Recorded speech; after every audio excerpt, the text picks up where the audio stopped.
everyone, and welcome back to episode 23 of our Colorado Rockies rebuild here on Out of the Park Baseball 26. In case you missed last episode, spoiler alert, we done and won the whole frickin' thing, to quote the G-rated version of Major League. We have won the 2027 World Series, earning ourselves a season score of 840 out of 1,000. I don't know how winning the World Series with the Rockies gets you less than like 900, but here we are. Last we left off, we had won the World Series, obviously, phenomenal fashion, taken on all comers, as one does. And now the trophy is ours. So for the first part of this video, we're going to do a little housekeeping, brief recap of all the players involved, some of whom are no longer with our team, which is a bit awkward, I must admit. Then we will get into free agency. My plan is to do the majority of the off season in this video, and then if there's any bit left over, I'll just do it off stream. And then next episode, we can start the 2028 season. Because despite the fact that we won the World Series, I'm not ending the series here. That seems a bit silly. We're only 3 years in. Had we done this in year 5 or 6, maybe. But we're going strong.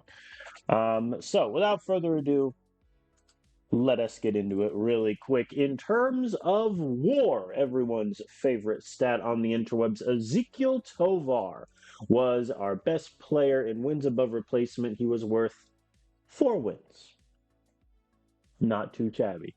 For those who have been watching this series since the beginning, you'll recall that in year 1 in 2025, I demoted Tovar to AAA because he was physically incapable of hitting the baseball. He ended with 115 strikeouts in 73 games. That is actually horrendous. That's almost a strikeout. Actually, that is a strikeout for every 2 plate appearances. That's just where we're at with him. He wasn't very good. 2026, he started to turn it in a bit better direction. The power came back a little bit. Strikeouts were still there, and he was worth 2.5 WAR almost solely because of his defense. He's still at a sub 700 OPS, sub 300 on base. So we determined that this year was going to be the year that Tovar either turns the corner and it works, or we trade him and cut him loose. And this past season, he had less starts than previous due to the oblique strain that he had that cost him to miss a month and a half.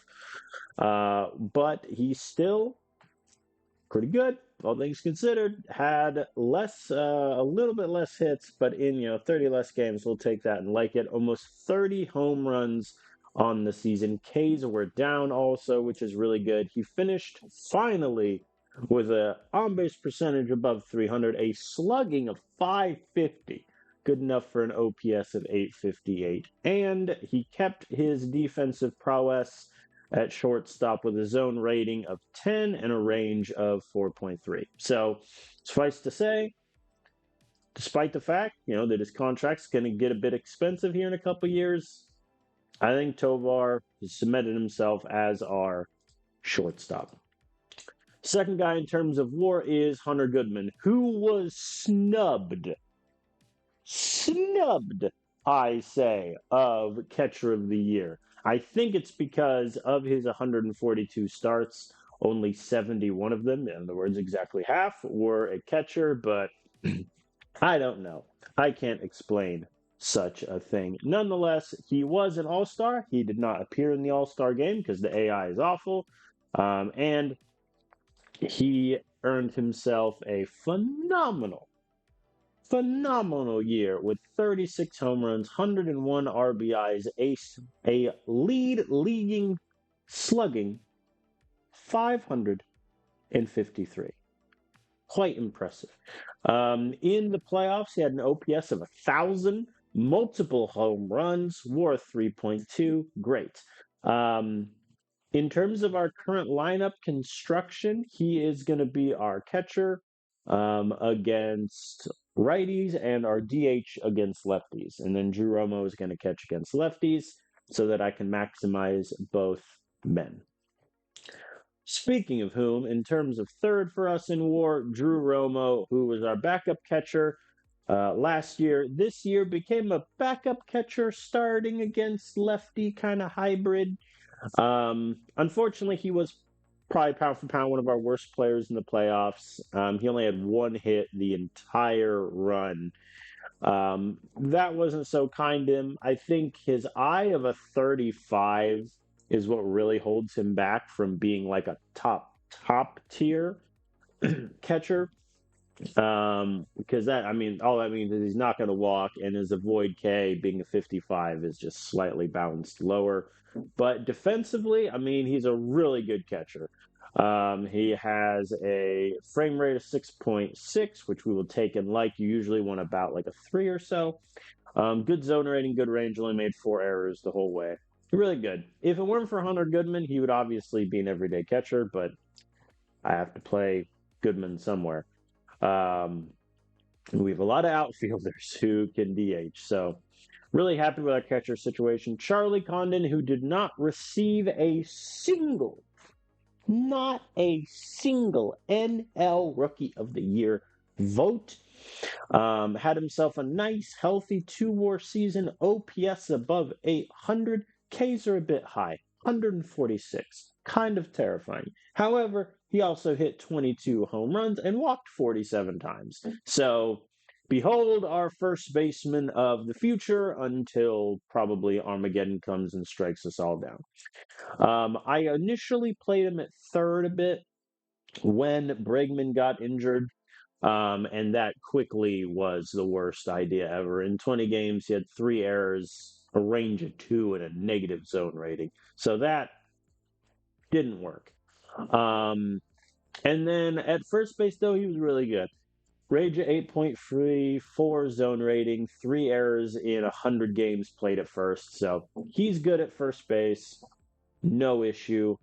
He similarly didn't have a great playoff, especially in the World Series against Boston.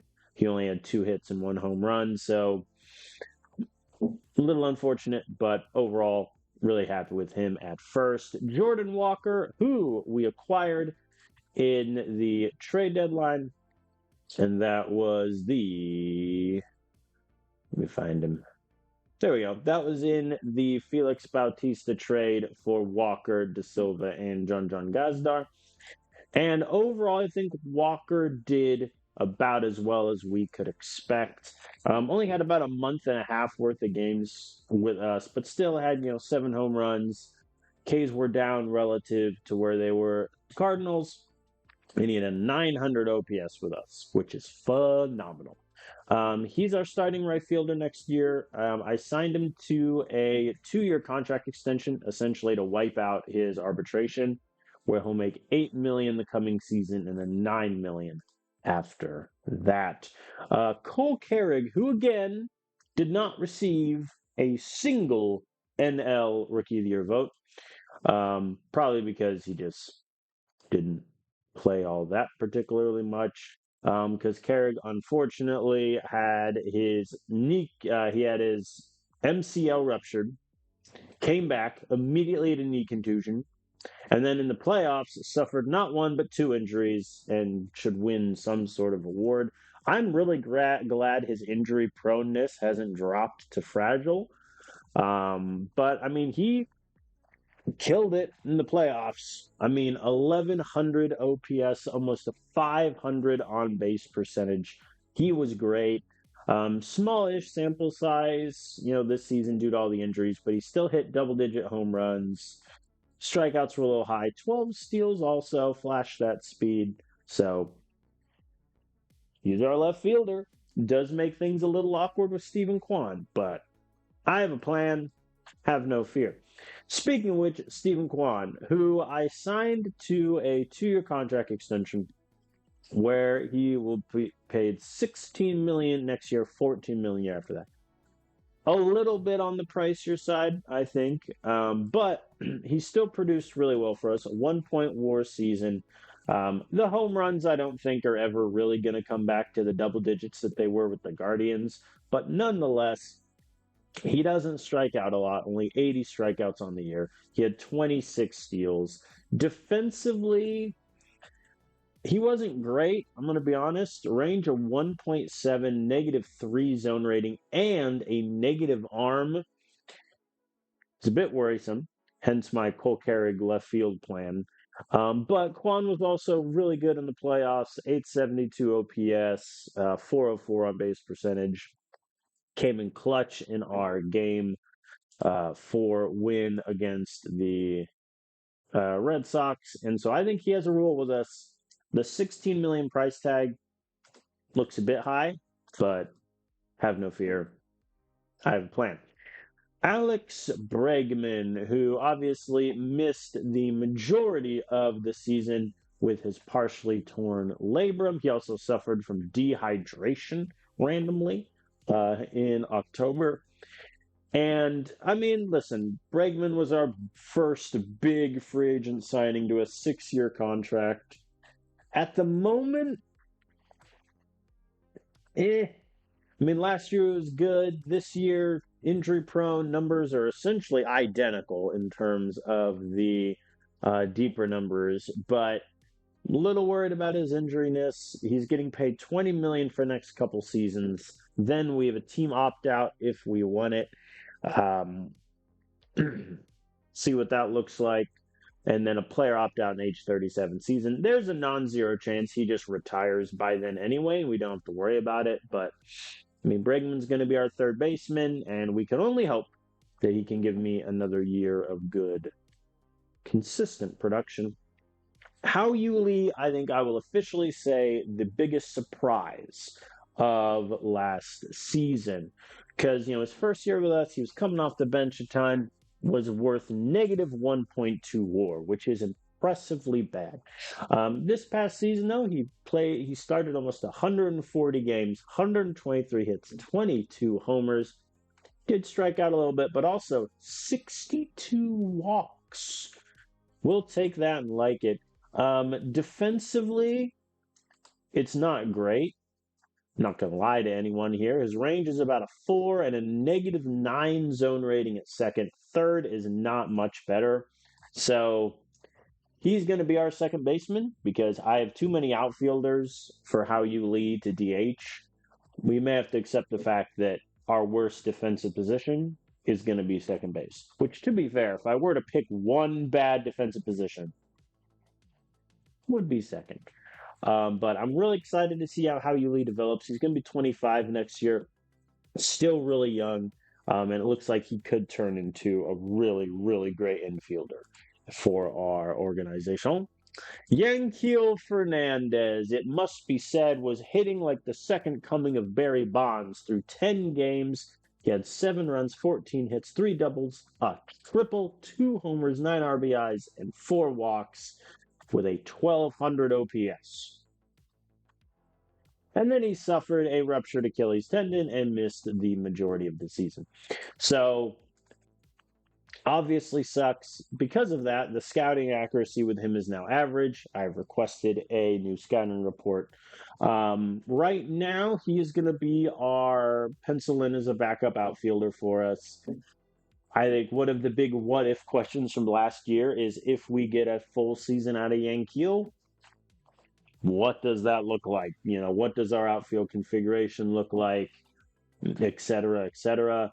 He's going to be 25 next year, so still really young, and hopefully we'll be able to get a full season of him and see what he can do for us. Austin Martin was used as a sort of utility infielder last year. Didn't impress that much. There's no power in his game whatsoever, which is a little unfortunate. 57 starts. He's good enough for essentially a hit and a strikeout once per game. Did have 12 steals, but sub 700 OPS. 350 on base percentage ain't bad. At the moment, we have no backup infielders. They're all gone. So Austin Martin is kind of penciled in at that. He can also play outfield in a pinch, though I really don't want to. Last season, I used him mainly at shortstop, where he wasn't great. Second, he was a little better. Third base, though, I think is his primary position. But the benefit of him being able to play all of those helps us out quite a bit. Brenton Doyle, without question, the flip side of how you lead, the most disappointing season possibly I have had in a player in a long time, because that was year one of Brenton Doyle's new $5 million contract. And my God, was he not worth it? In 142 starts, 133 hits, 72 runs. Yeah, we'll take that. Home runs are still there. 181 Ks. Were it not for the existence of Ellie De La Cruz, that would be the top.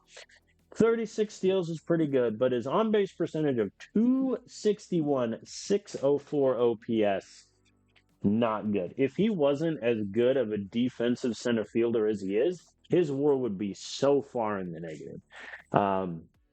I famously said at the start of the save, with Brenton Doyle, the bat is my third selling point with him. His defense and his speed, as long as he has those, he has a role on this team. If Brenton Doyle is my worst hitter, we're okay. Last year, he was our worst hitter, and we won the World Series. I feel vindicated in that belief. However, he's also making the big bucks now. He's going to make $12 million next season, 10 the year after that. If he struggles another year, we might look to trade him, especially if the fielding declines. But at the moment, he's our guy. See what we're going to get.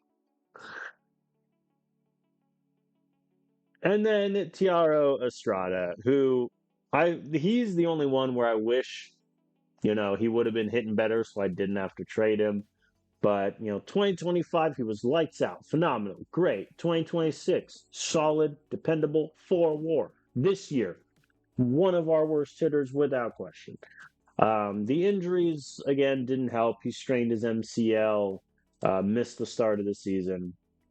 But he just didn't have it. 250 on base percentage with us, 668 OPS. With the Astros, he wasn't much better. He's currently a free agent. If he wanted less money, in all honesty, I'd be tempted to bring him back as a backup infielder, because he can play second, obviously, really well. Short, he's no slouch. I would consider that, but he wants $13 million. That's too pricey for me. Oswaldo Cabrera, who we acquired in the Chris Bryant trade last in 2026. Overall, did, fine. 314 on base percentage, 750 OPS, 0.4 WAR. Your classic backup infielder. Didn't see any time in the playoffs really. I don't think he even made a start. He came off the bench a few times against the Nationals, but that was it. He does hilariously have a ring for each year of the save.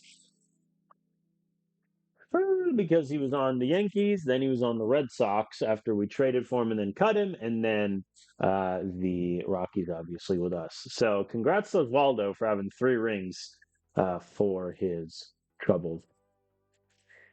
Manuel Margot, who we signed to be a break glass in case of emergency option in the outfield, and then Yanquiel Fernandez had a season-ending injury 10 games in. So he only made 20 starts with us, was fine, in all honesty.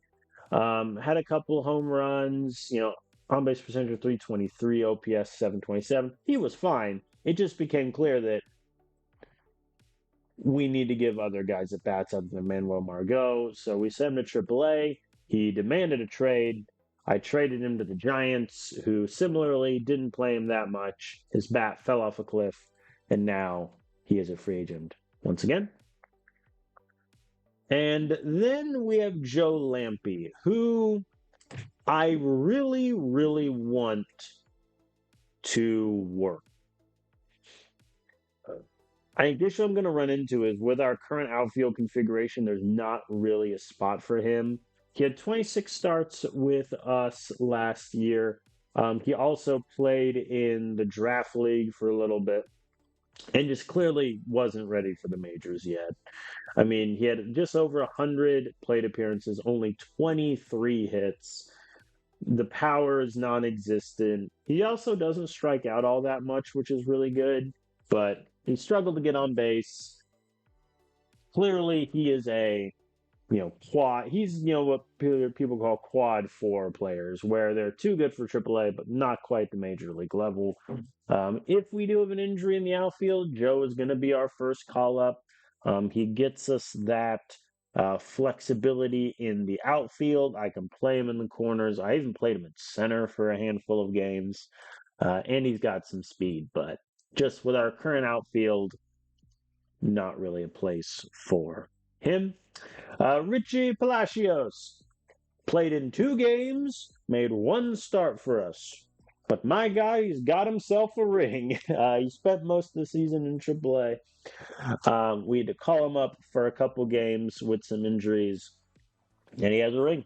Congrats. He's also a free agent again. I'm almost tempted to sign him again. Maybe he's our good luck charm. Luis Angel Acuna was a waiver claim for us from the Giants, where he was terrible for the Giants. Honestly, wasn't that much better for us. Only played in 13 starts. Good enough for a hit every game. Probably gonna strike out a decent amount. I would classify this as eh. In terms of defensive flexibility, the Giants played him mostly at second, where he was fine. We played him mostly at short, where he was eh. He was average, I would say. But he's 25 years old. He's going to be 26 next year. We'll see. Him and Austin Martin are essentially competing for that utility infielder spot. Acuna does have 80 speed, which it's not nothing. I wish the AI would have ran him more in AAA, but that is what it is. And then rounding off the hitters, Alec Burleson made 100 starts with us this year. If you had told me when I signed Burleson for like $2 million that he would have made 100 starts, I would have assumed just complete injury Armageddon. Um, but, if we're being honest, he was fine. The negative WAR is solely because defensively he just didn't have it. -9 zone rating and right, 1.3 arm. He had 15 homers. I'll take that. On base percentage just got up to 300 at the end of the season, 731 OPS.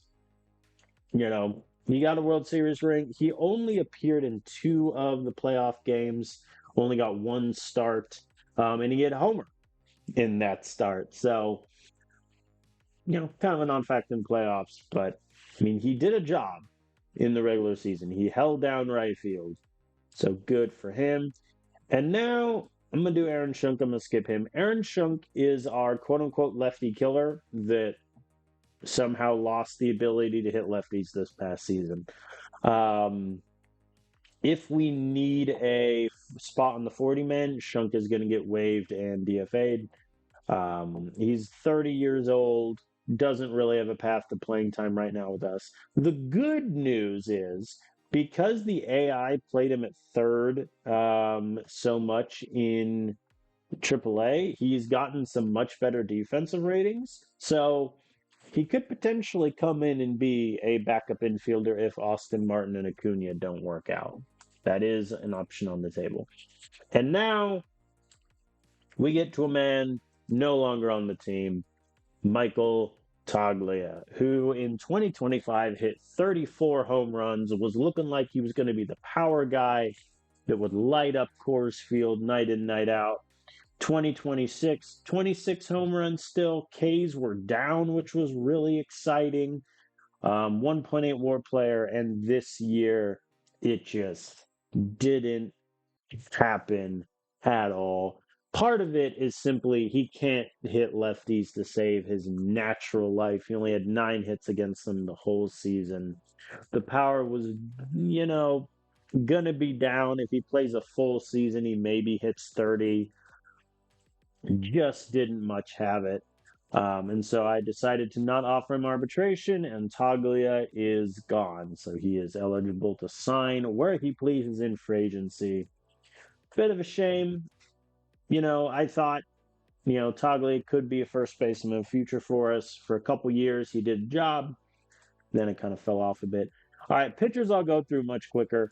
Gabriel Hughes, 31 starts, 3.8 ERA, 1.2 whip. K's are down again, 7.1, but he was worth 3 WAR. I mean, he's great. 40 stamina. In playoffs, I would say he did fine. He's rarely going to give me 6 innings, which is a little disconcerting, but he's your classic. I'm going to give you 5 innings, give up 1 earned run. And if that's what you're giving me, I'll take it. Luis De Leon is going to be our opening day starter next year. He is our ace. He had 18 starts this past season, whip of 1.03, 237 BABIP, and most importantly, 10.7 Ks per 9. In the playoffs, he did good. The third start of his in the playoffs against the Red Sox, he did pick up a little bit of a knock where he had to leave the game early. But other than that, did pretty well. We need to get his control fixed. Development lab spoiler, we're going to try.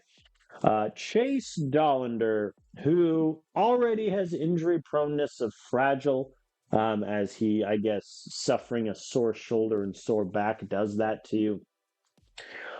He also did not get any NL Rookie of the Year votes, which fair enough. 30 starts, 3.5 ERA, whip 1.3. Ks are okay, but walks were pretty high. And then in the playoffs, because playing with 5 starters in the playoffs makes 0 sense. You only need 4. And so I moved Dollander to a relief role, and I think he did really well. Nationals hit him for a couple runs, but other than that, he didn't allow any runs. And next year, he is moving to the bullpen. His stamina is only a 35. He is going to be a long reliever for us, especially because, spoiler alert, our other long relievers are no longer with us. So I'm excited to see what Dollander can do in long relief. Felix Bautista, our closer last season and the season prior, was shipped off after it became clear he did not want a contract extension to the Cardinals, where he did really, really well. And then because the AI does not know how to manage their relievers, unable to pitch in the Cardinals series against us in the playoffs. So it's a little disappointing. Bautista, obviously, one of the better closers in baseball. But, he didn't want to stay, and I wanted to get something out of him. So Bautista gone. Keegan Aiken at the moment is going to be our closer next season. Free agent signing pending. And Aiken did really, really well. He's going to be 33 years old just as next season is starting. But, I'll take it. 3.3 ERA, whip 1.1, Ks stayed at 10.7. 3.2 walks is a little terrifying for a reliever. But overall, I think did really, really well. He got 6 saves in the playoffs, if that tells you how valuable he was to us last season. So really happy he was able to come in and contribute. Spencer Arrighetti, who was acquired in the trade with the Astros from Estrada. And Arrighetti, I think, did well. The control does worry me, but that's just a Rockies thing at this point. 11 starts with us, whip of 1.2, K per 9 of 12 is really exciting. And he's not even eligible for arbitration yet, which is kind of funny because the Astros just didn't really play him in 2026 for whatever reason. So Arrighetti, he's going to come back and be in our rotation next year. He had, I would say, an up and down playoffs. He did not pitch against the Cardinals. Nationals hit him around a bit. But I mean, the K's are there. It's just a question of can we get that control?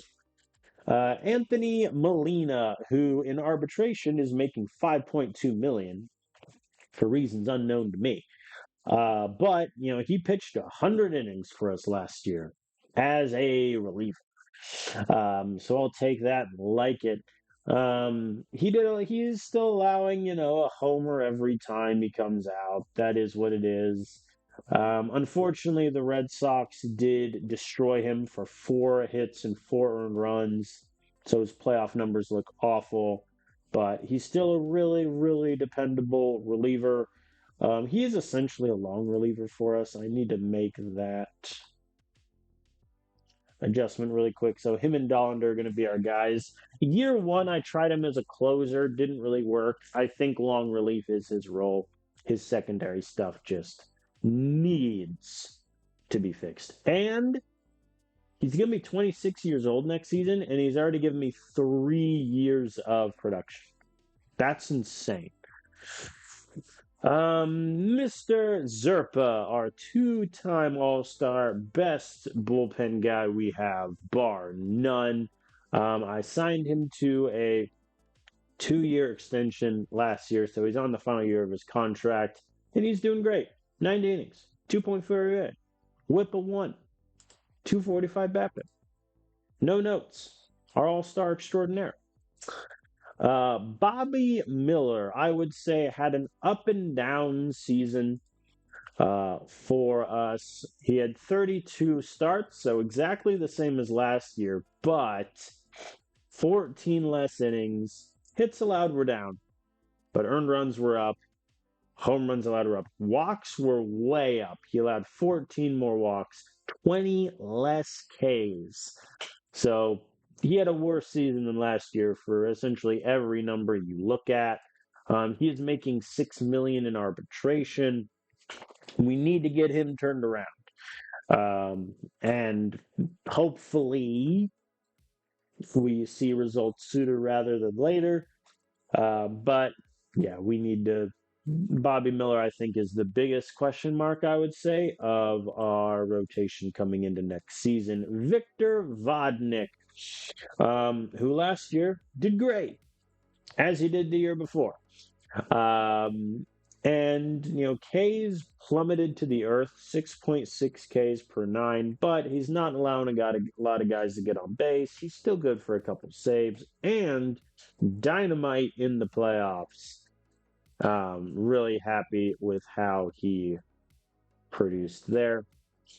Brady Singer, who we signed as a AAA starter just to fill out that rotation, and then due to injuries had to call him up to be a long reliever, and he did, I would say, fine. 75 innings of work. He essentially allowed a hit per inning and a earned run every 2 innings.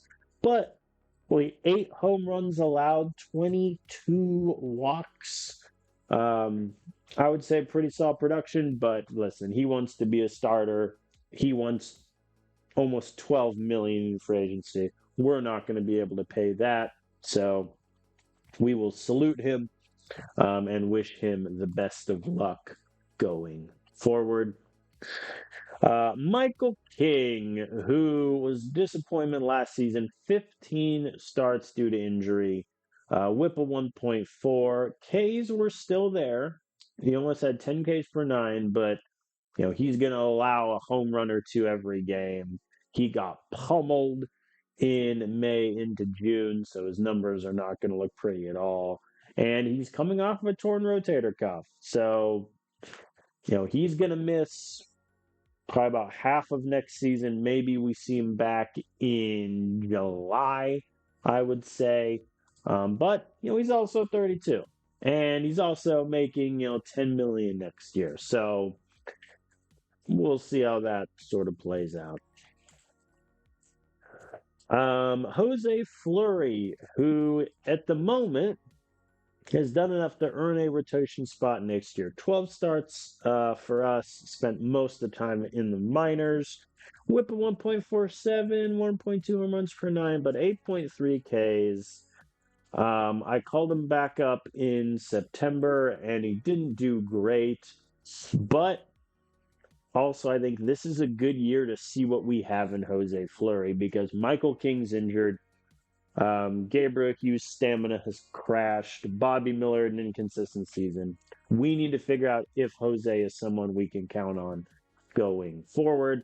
His stuff, I think, just needs to develop. Like, if this all hits, 65, 60, 70 changeup, he's going to have the best stuff potentially in our whole pitching staff.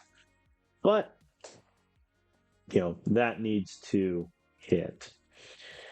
Matt Chachik, who was a September call up for us just to fill out a bullpen spot.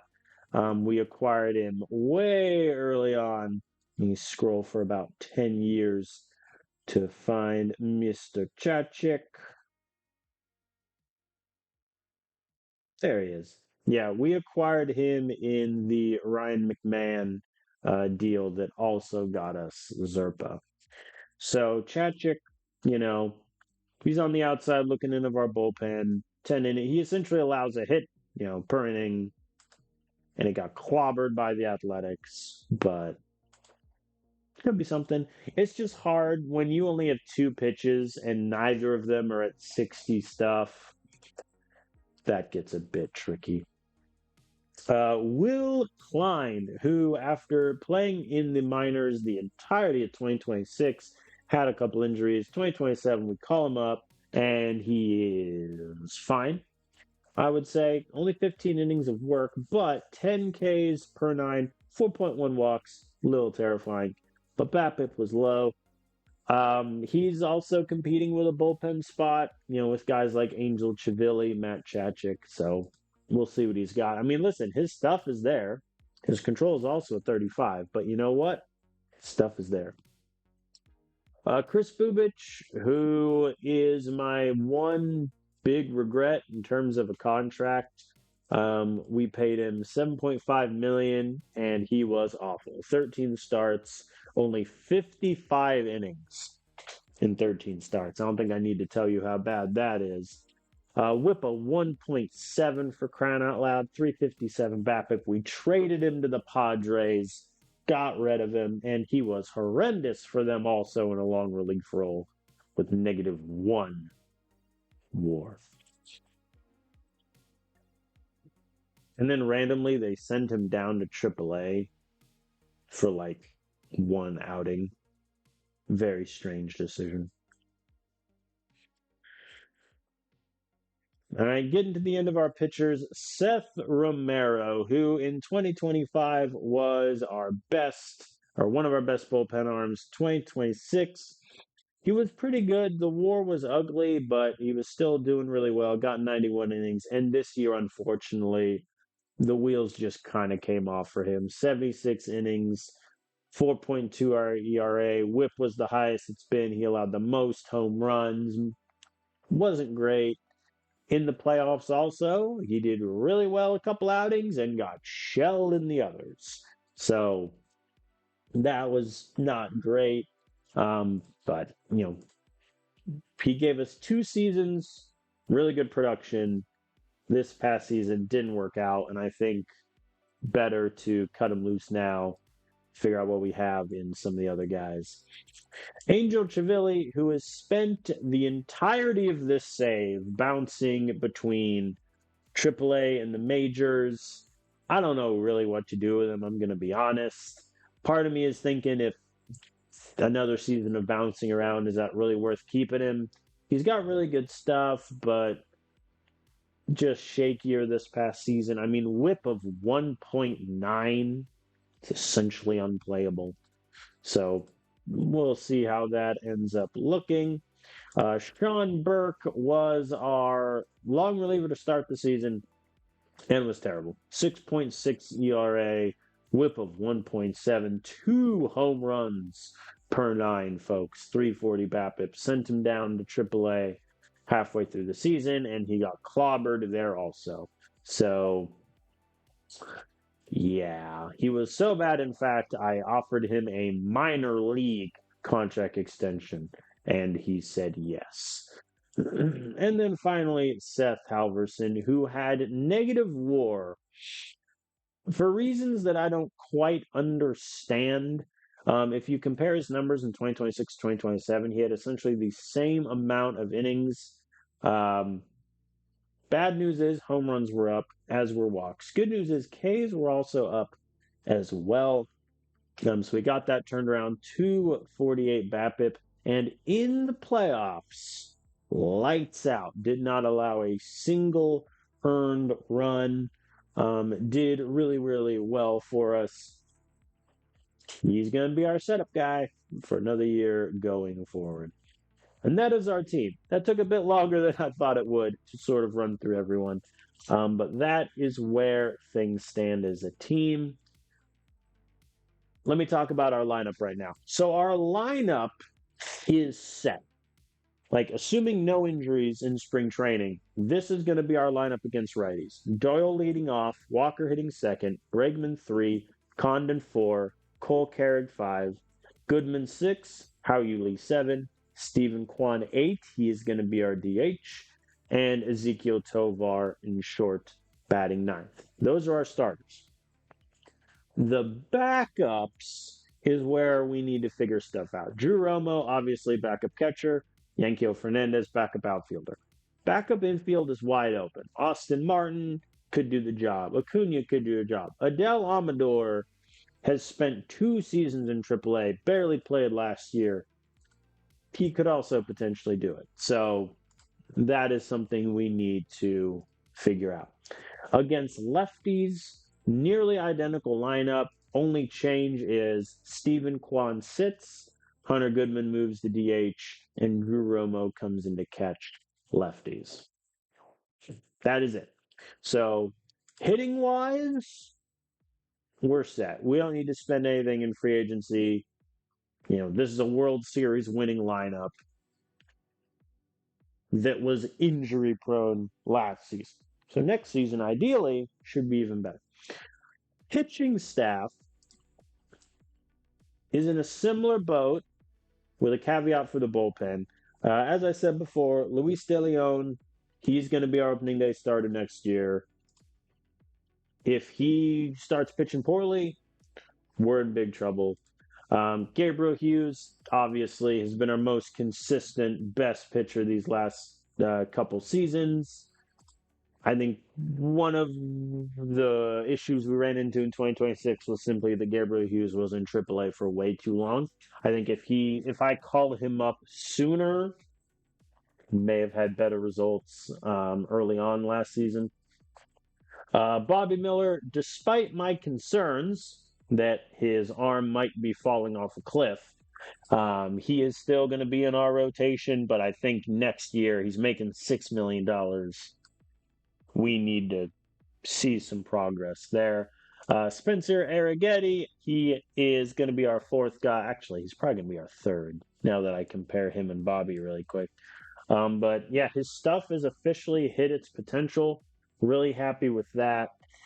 He's got good stamina also.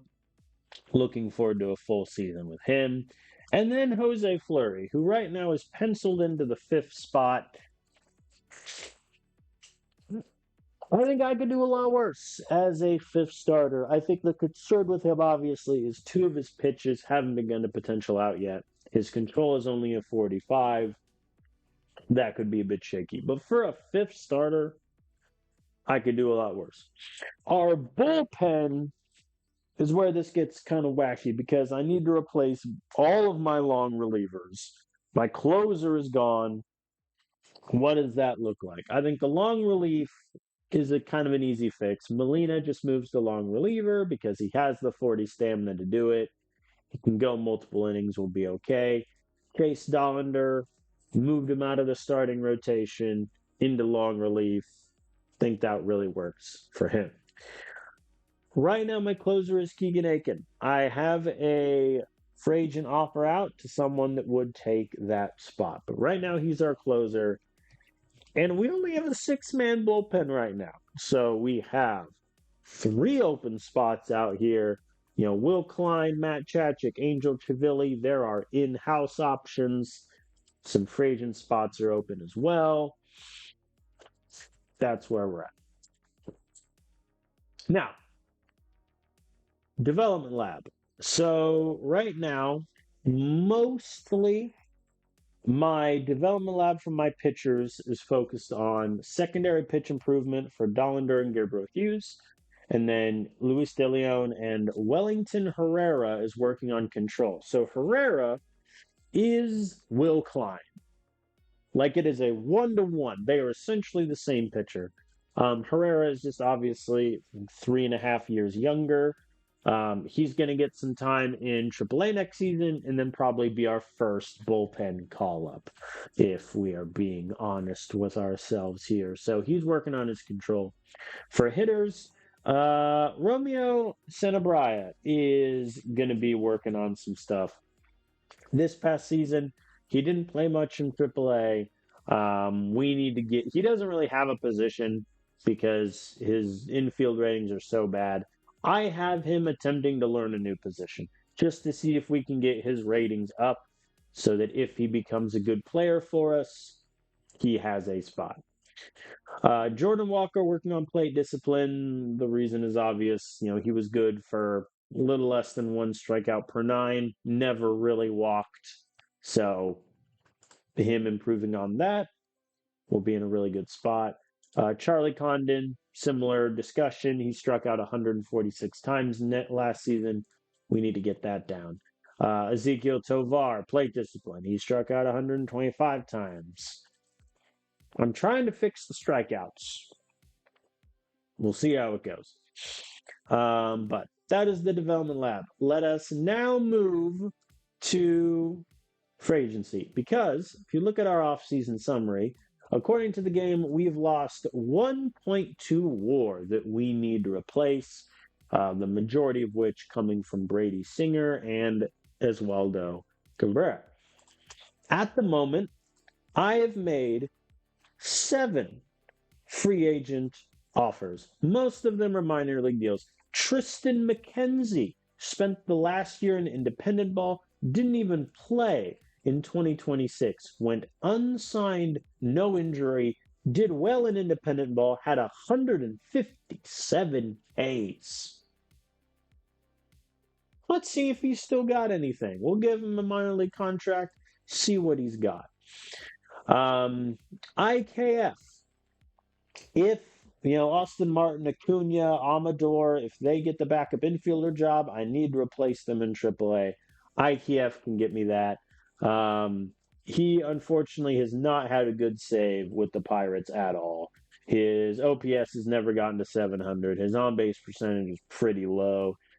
Even in AAA, he was worth negative WAR. So I think this just isn't the save for IKF. But a AAA bat, he could maybe do the job. We'll see. Luis Campusano, who in real life is looking like he's going to rise to the Padres' probably backup catcher. In the save, though, he's been mainly in AAA, doing okay for himself. So I'm signing him to be a third catcher, essentially, where if Hunter Goodman or Jeromo get hurt, or, Juan or Colcara get injured and we have an open DH spot or something, Campusano can get called up. The contract I've offered him, it does have the 30-day agreement where if he's not called up within 30 days, he can opt out if he wishes.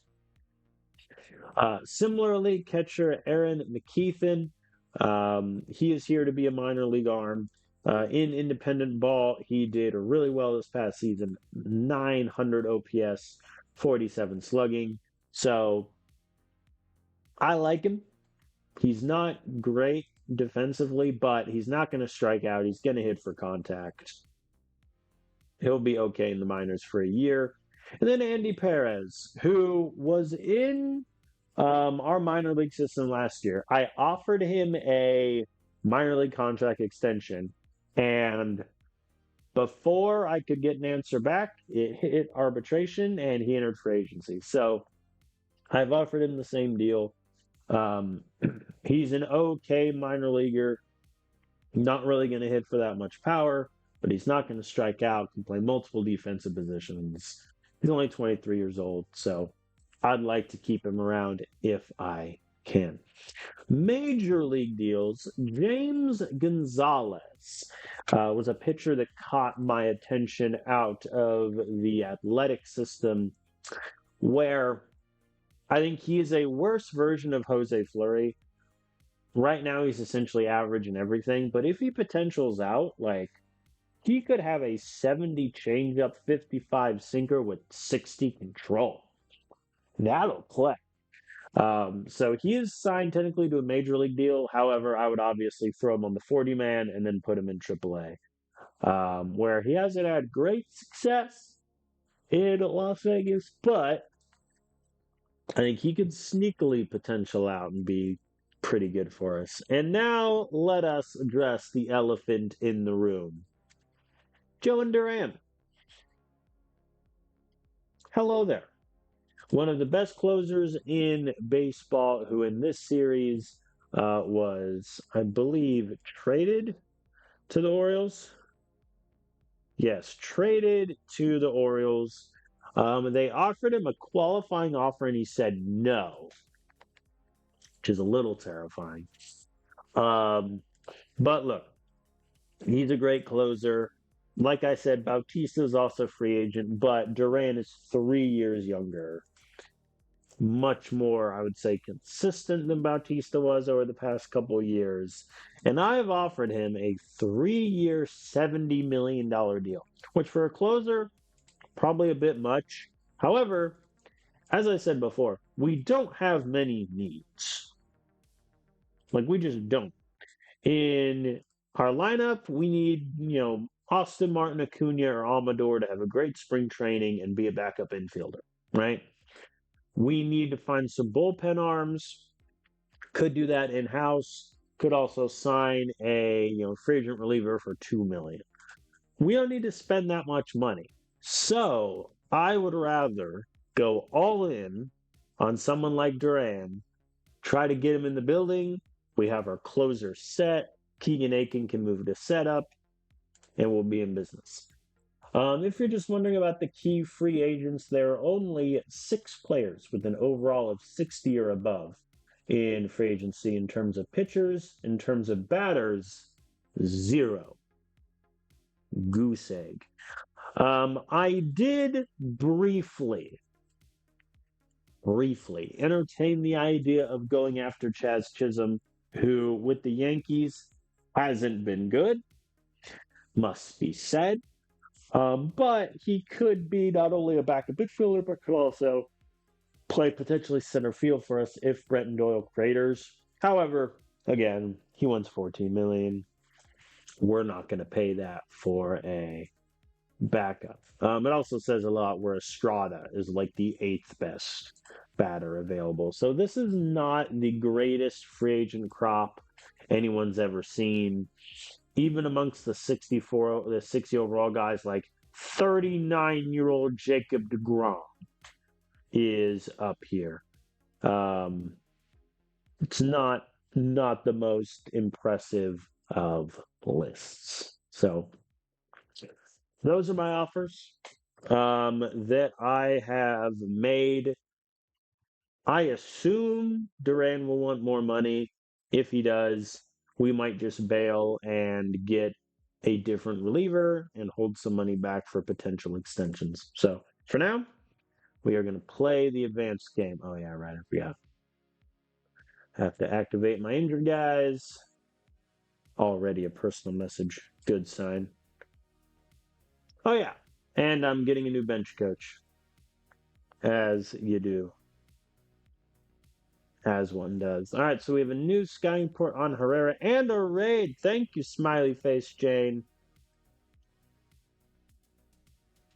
Welcome, everyone, to the stream. Nothing exciting of note is happening. However, we find my league history really quick. We did just win the World Series last stream. So if you want to go watch that VOD and entertain yourself, highly recommend it. All right, so we have a new scouting report on Herrera. Good or bad? What are we thinking? Oh, now his movement potential all went down. It's fine. We're fine. I mean, again, Herrera hasn't pitched in AAA yet, so hopefully we can get a get a bit of AAA in him, then call him up. All right, Chase Dollander. His stuff going down is very annoying.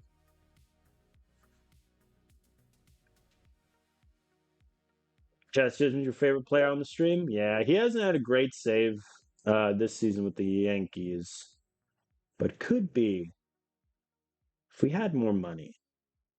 Maybe didn't have Howie Lee. If you're just joining us, this is what my team looks like on the Rockies in 2027. Overall, doing pretty good for ourselves.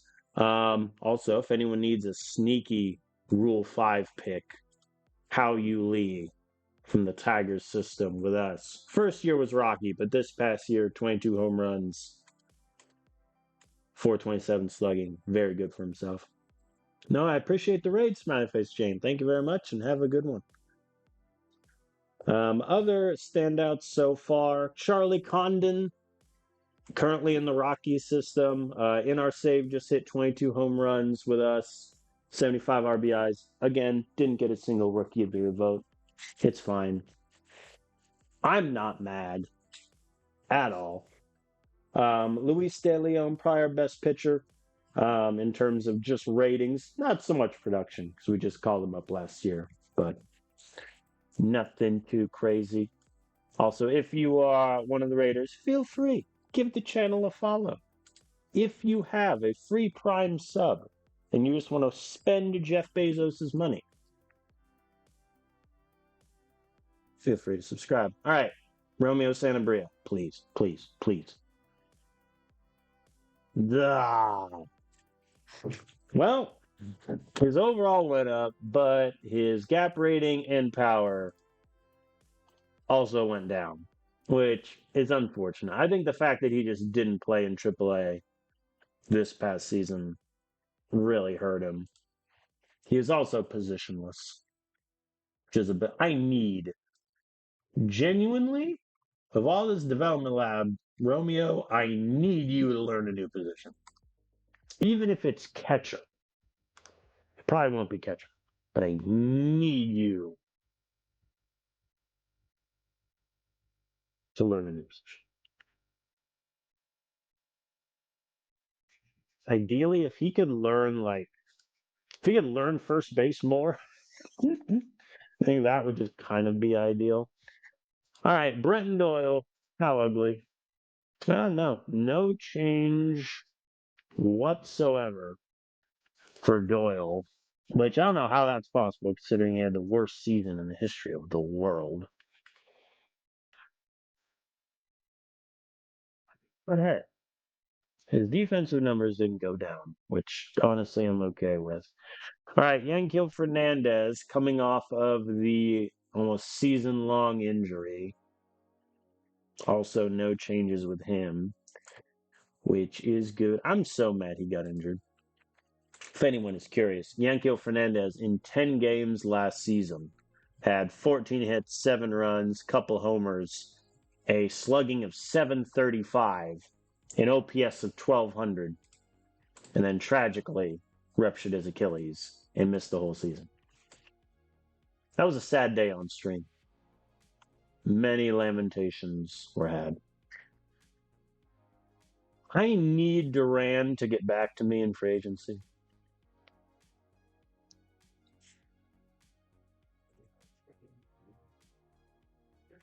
I feel like Duran's going to. Oh, okay. Tristan McKenzie. All right. Tristan McKenzie's fine with a minor league offer, as is IKF and Aaron McKeithen. Perfect. All right. Lennon Sosa, who I'm entertaining for the backup infielder role. Scouting report on him, yeah, is essentially what the scout said early in the season. I just don't think it's worth it. Does he just want 1 year? Yeah, 5 million. I don't think he's that much of an upgrade over our current options. Like Austin, like he has power. That's where Souza is going to beat the other backup infielders. He has the power. I think him and Austin Martin, it's kind of a wash. What about him and Acuna? I would take him over Acuna. I mean, Acuna has 85 speed. Like, literally no one is going to match that. But I do like Sosa over Acuna. What about Amador? Oh, yeah. Okay. Hmm. How's Sosa been defensively this save? So, just doesn't have his career numbers in the field. Fair enough. So, looks like the AI played him at second, which didn't really work. Third base first. I don't hate it. We also don't really have the money for it right now. So if he were willing to take, say, he's going to reject this, but if I can get him for 4 million, that might be worth it. We'll see. I am not that optimistic. All right, cool. We have a new bench coach in Matt Butler. He's got average relationships, but the fair relationships, I mean, half of them are with guys I don't care about. Romeo, Will, that's fine. What's most important is he has a good relationship with our best offensive hitter in Hunter Goodman and our young guys like Condon, Kerrigan, Tovar. Also, if anyone watching is curious, Hunter Goodman hit 36 homers, 101 RBIs, led the National League in slugging with 553, and did not win catcher of the year in the National League. But that's beside the point. All right, Hall of Fame voting has begun. All right, is anyone close? Ryan Braun is close. Let's get controversial. Put him in the Hall. A-Rod didn't get voted in. Let's give him a vote. CC Sabathia didn't get voted in. Let's give him a vote. All right. Now, let's have some wacky picks. Who do I want? Robinson Cano. Yeah. Sure, why not? Put him in. Castro, Chicha, Clipper, Doolittle, no. Curtis Granderson, because he's one of my favorite taggers of all time. Put him in the Hall. Mark Melancon, Melanson, I always forget. You know, he was a dynamite closer for years, but I don't think he makes the Hall. Molina, put him in. Come on. Let's get real here. Albert Pujols, put him in the Hall.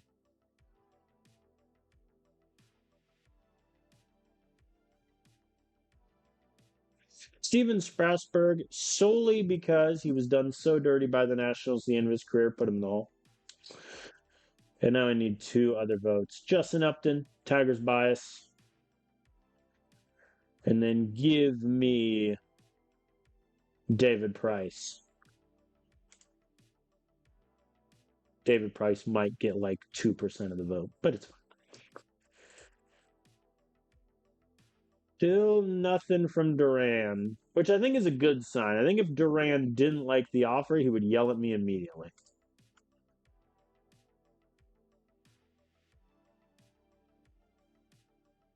All right, cool. So Tristan McKenzie is in to AAA. The AI want him as a reliever. I want him as a starter. We'll see who wins out. I just love the idea that he just didn't play in 2026. 2027, he goes to independent league, throws 157 Ks in 18 starts. He's like, hey, anybody wants me? Like, I'll take him. IKF signs and Aaron McKeithen also signs. I think AA is fine. What's his AAA rating? Yeah, AA is fine. That's fine. Trade proposal from the Marlins. Talk to me. They want Willie Perez. I don't want to give you Willie Perez. Like, why? No, the dude at 17 years old balled out in rookie ball. Why? Who are you offering me? Josh Eknes. I mean, First of all, why would the AI put him in single A? You know what? I'm not. What are his ratings in single A? If I were to put him in my single A team, yeah, he'd be like the best pitcher ever. I mean, his stuff is good. The fact that he has 4 innings above high A in the minors is a little disconcerting. His stamina is shot. I mean, I don't want to give up Willie Perez. What else would you want? Parati? No, I like Parati. No, we're done. Clear it. Get rid of it. Get him out. I mean, I think Eknes could be good, but I don't know why the AI put him in single A for so long. How are you, Romeo? I don't care. I don't care. Get it done. Okay. All right. So Sosa favors my offer of 4 million. Luis Camposano favors my offer. James Gonzalez likes it, and Andy Pre. If you liked this offer, Andy Prez, why did you decline the minor league extension I offered you in the middle of the season? Make that make sense. Whatever. Lottery results. Wow, the Yankees projected to pick 11. They pick 3. Wow. Tigers drop 1. That's rough. Wait a minute. Who had the worst record in baseball? Royals? The Royals. The Royals lose 99 games. They don't even get a top 6 pick. That's rough. All right, Duran, talk to me. I like to consult with my agent. Consult. Duran, we just won the World Series. I am offering you $70 million. What is there to consult? If anything, I'm overpaying for. You received a better offer from the Mets. Who's the Mets closer? Oh, they lost their closer because Cruz is in there. Unless the AI moved their closer away. No, they don't have a closer either. A better offer from the Mets. What do you want now, buddy? Nope. Have a good one. Have a good one, buddy. If you think I'm paying 80 million, no, no, no, no. Goodbye.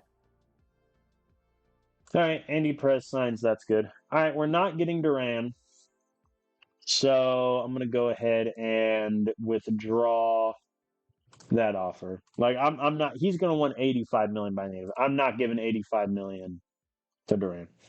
No. Does that mean I try to get Bautista back after trading him away? How much does he want? 78. Yeah, he essentially these relievers are too expensive. All right, we're pivoting. Whoops. All right, relievers. Give me ratings. Give me overalls. All right, so Bautista, Duran are off the table. Andres Munoz, I like, but similar problem where his control is just bad. Also, 39 saves last year. Good Lord. Did the Mariners submit a qualifying offer? They voided the team option year. Why? He just he just got you. He's giving you 40 saves a season, WHIP of 1.2, and you vote. I'm not going to even try to understand that. I mean, Munoz. I mean, right now, any reliever I sign to be a closer is competing with Keegan Aiken. And I think Aiken is better against lefties, but I mean, Munoz is objectively much better pitcher. And Munoz is also going to be cheaper. The control of 45 does worry me a little. Like, I'd almost go for someone like Dre Jameson, who can give me long relief. He wasn't great with the Diamondbacks last year, but he had 11.4 Ks per nine. I think Jameson is tempting. How does Jameson compare to, say, Angel Chivilli, who is on the outside looking in? Oh, he's objectively an upgrade. I think Jameson could be the move. He's also going to be dirt cheap, 1 million. I'll offer Jameson a million. Munoz. I mean, to be fair, I could get both because right now I only have six. I only have six guys in my bullpen.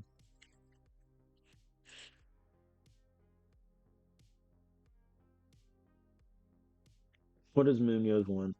3 years, 16.6 a pop. I mean, he's going to be 29 next season. So it's his 29, 30, 31 age season. I wouldn't hate that. I'm going to try to front load it. Like if I offer him, let's say 18 million at the beginning,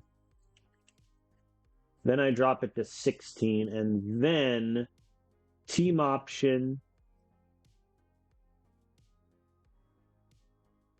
with a, let's call it $1.5 million buyout.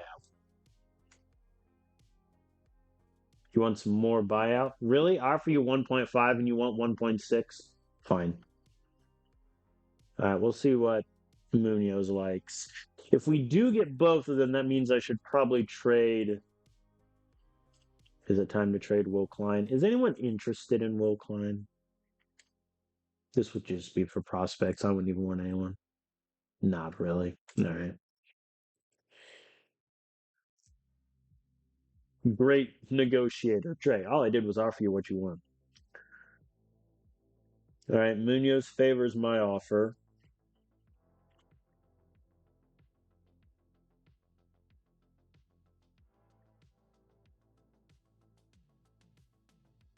So I need a fresh scouting report on Herrera because he missed the whole season. What I also need to do is. All right. Butler is outstanding. Or no, he's excellent at teaching outfield. Sweet. That's good. All right. Winning innings are over. Right now, we're just in standby mode until we hear from the bullpen guys. All right. Herrera. No changes. I'll take that. I have a feeling his velocity is going to crumble because at this point he's been injured since March, and he still has 4 months to go. So he's missing essentially an entire calendar year. That velocity is going to die.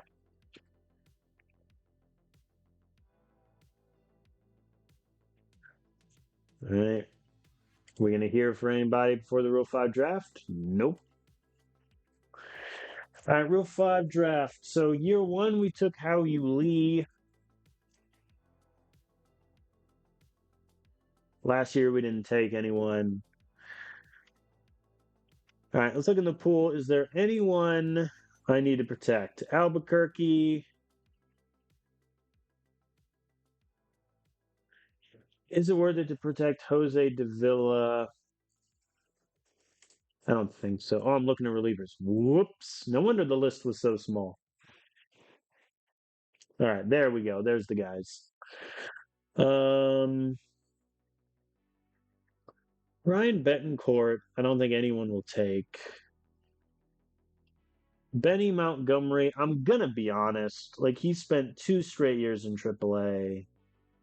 If somebody wants to take him, like, feel free. He might play then. And now we're going to Hartford.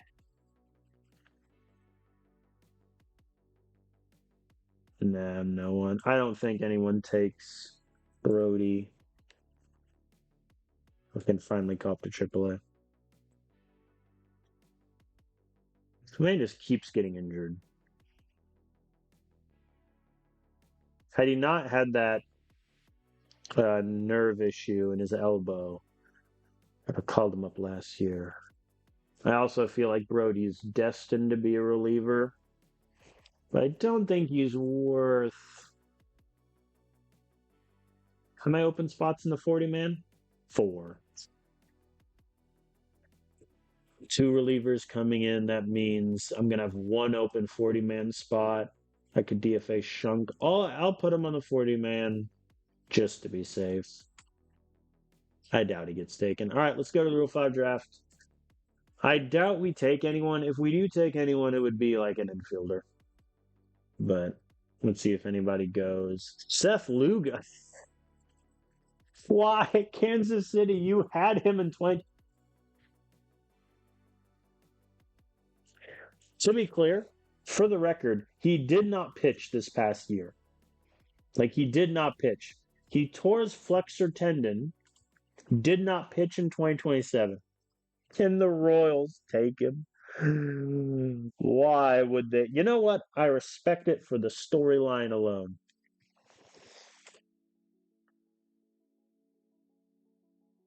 Ooh. That's not a bad get, to be fair. Jose Corniel.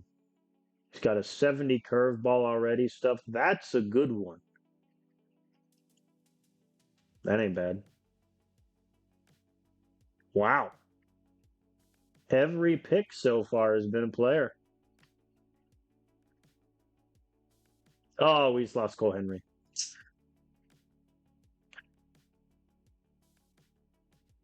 I mean, that is what it is. Like, realistically, we had chances calling up. We didn't.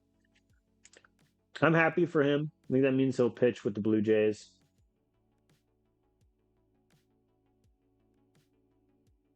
Good for him. Nick Prado gets drafted. Man.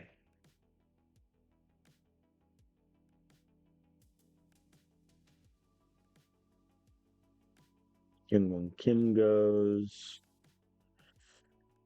And Dodgers, Nationals. Oh, Chandler Simpson got taken. Oh, that could have been a fun one. What's the steal numbers? Draft League, he got 33. He got 90 steals in AAA 2 seasons ago. That's crazy. 30. The Angels didn't protect him? Wow. Okay. I mean, that's not a bad pickup. He's doing really good with the Rays right now, also. Okay, so in terms of potential, Sandy Azuna, who is our guy, but it's fine. No one's going to take him. In terms of overall, no one is above a 45. All right, let's take a moment and just look at the infielders really quick. I think we're going to be hard pressed to find someone who's an upgrade over what we got. What I could do is go for like a lefty killer. Here's a question. Austin Martin, how did you do against lefties last year? He was pretty good against lefties, to be fair. 70, 78 OPS. Acuna, same question. He was just terrible at everything, to be fair.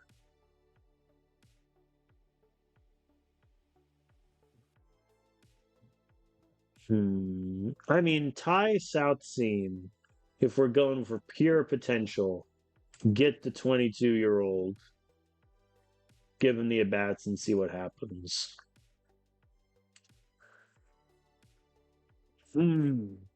Peyton Ealy's.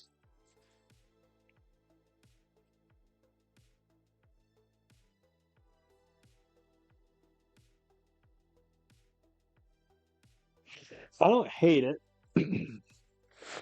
The avoid K isn't a 70.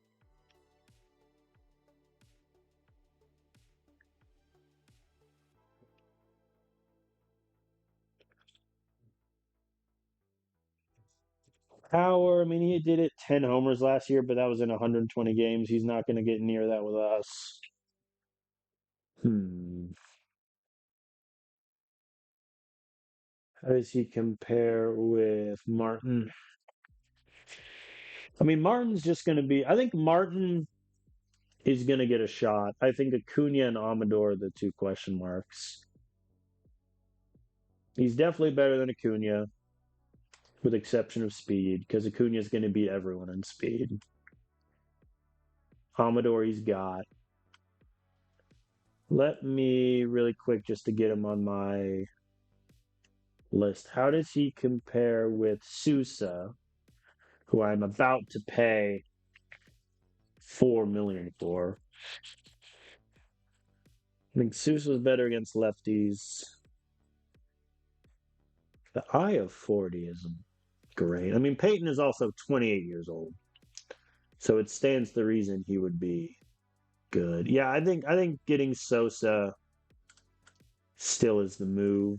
So I don't know if I want to bring in someone to compete with him. Anyone have insane batting potential?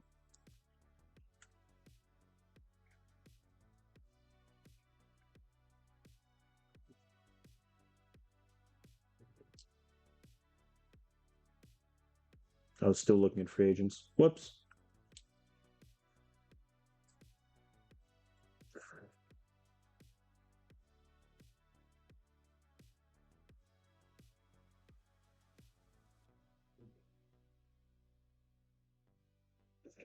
Fitty. He's just at 45 already. Tanner Schobel, AAA last year, 894 OPS. He did okay in the draft league. What did they play him at? Draft league played him at second, and he was terrible. They get a 4.3 zone rating. And he's not great defensively. His range honestly is okay. But his zone rating is bad. He had 12 errors at short. The 60 contact is interesting.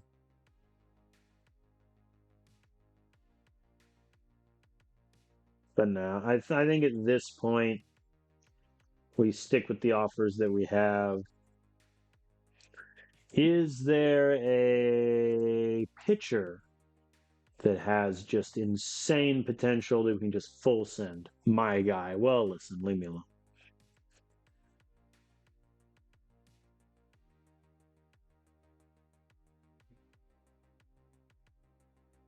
Yeah, I think a lot of these guys are just too young. No one has control. That's just what I'm learning. Skylar Hales. Why is this guy only in sync? They need the AI to promote their pitchers more often. I think that's just what I'm discovering. And Hales ain't bad.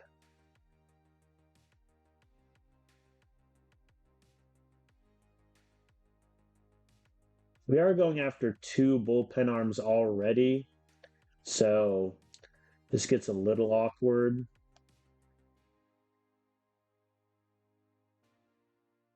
Nah. I think we're going to pass on the Rule 5 draft. It's just auto draft the complete thing. Yep. All right. So we lose Cole Henry to the Blue Jays, which honestly, I mean, let's be frank, Cole Henry, odds are, is going to become a good pitcher. But he's already 28 years old. He's been in AAA for me for 2.5 years. He's not gonna contribute for us long term, so that's fine. The Tigers lost like 4 players. Scott Harris, what are you doing? All right, so now we're back in the waiting game of will we ever hear from these bullpen arms? Because that's really going to determine a lot. Because we have a decent amount of money in Munoz and in Sosa.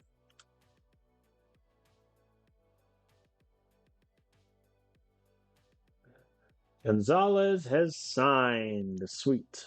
All right, so Gonzalez, he's going to go on the 40 man, and I'm going to send him immediately down to AAA. Because I think he is a worse version of Jose Fleury in that right now he's just an average pitcher, and he'll need some, hopefully, get some time in AAA to get that stuff better than it is currently. All right, Luis Camposano has signed. So right now he is our third catcher. If Drew Romo or Hunter Goodman get injured, he's the call up. He also has the 30-day deal where if he's not promoted within 30 days, he can opt out.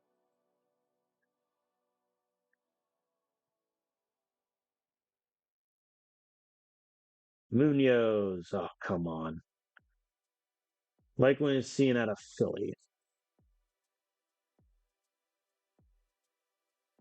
You didn't improve the learn a new position? Are you kidding me? Hold on. What is the I don't have the option now because I did it once. Oh no, I do. Easy. It's an easy development and he didn't do it. Romeo, buddy. Are you trying to just be unplayable? Is that where we're at right now?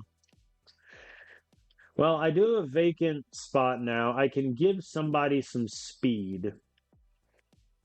Let me look really quick.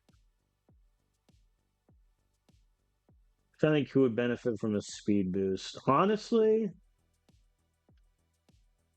if I could get Quan a little faster,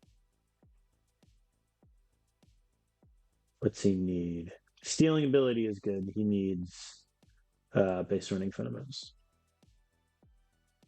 If I can get him a bit quicker, I'll be a happy man.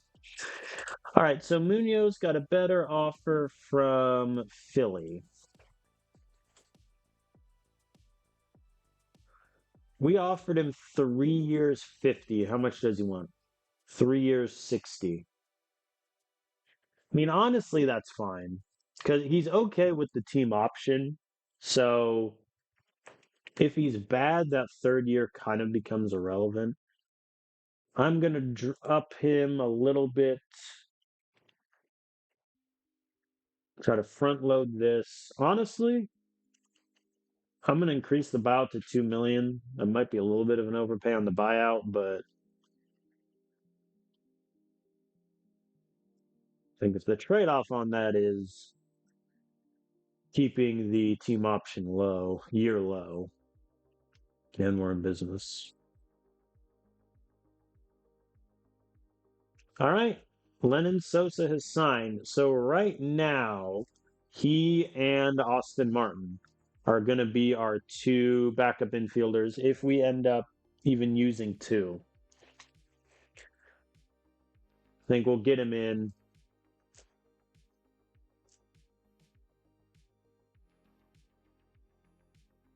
Pretty simply. For those who are unaware, hilariously, let's see, Souza. Oh no, I'm thinking of somebody else. Ignore me. So Sosa's in. I think Austin Martin has value because he can hit lefties, but we ran into the issue last year with Aaron Shunk where we're like, sure, he'll be able to hit lefties, and then he just didn't. Man. Munoz. Best offer he's gotten. Okay. So both him and Jameson favor the offers. I think if Munoz says yes, I might withdraw the Jameson offer. But also, Jameson, I think, is just also a really good bullpen arm. I think if we get them both, I do have to trade some guys. Jameson. Well, fair. How much does he want? 1 point. Really? You're haggling me over. You know what? Fair enough. $100,000. It ain't nothing. I'll offer 1.2. Let's see if that is amenable to him. International scouting is done. Speaking of which, international free agent scouting has arrived. Okay, so the one guy I want, Ruben Nunez. I am willing to pay him literally any amount of money he wants. Any amount. This guy could have 90 stuff. Any amount. 2.8 million. I'm going to bet against myself and offer him 3 million. Because the league interest in him, I believe, is also, it's very high. So he's going to end up making more than that. And then for the batters, the guy I wanted was, there he is, Leo Sandoval was the guy I wanted. Infielder. He's already a good defensive infielder at 17 years old. So I'll take it. He's got good power. His eye is solid.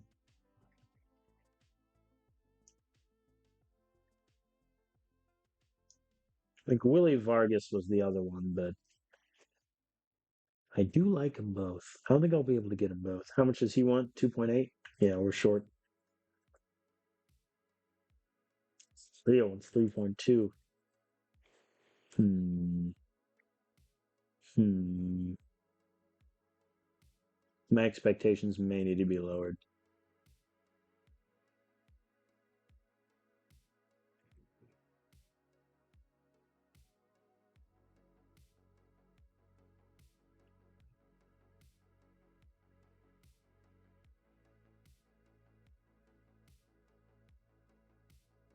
What an interesting profile, Carlos Martinez. Could have 85 power, 40 avoid K.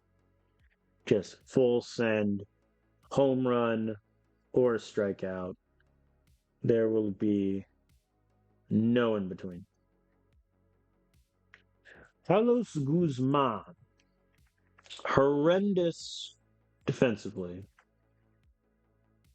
And I do only have an average scouting on him. So I am going to request scouting. He wants 1.4. That's what I'll offer. And then I will hold back the remaining 800,000. In case I need to increase offers. But for now, preseason rolls around. Financial update. Yes. Nunez. Cool. Hey, Andres Nunez has signed his contract. So we now have our closer locked in. 3 years, just about 60 million. That'll do. And so now that means Keegan Aiken is going to go back to a middle relief role. And Nunez closes. That means if we get Jameson, then I think Will Klein's days in the Rockies are done. Duran signed with Atlanta. How much? Yeah, he got 3 years, 83. All right. Good luck.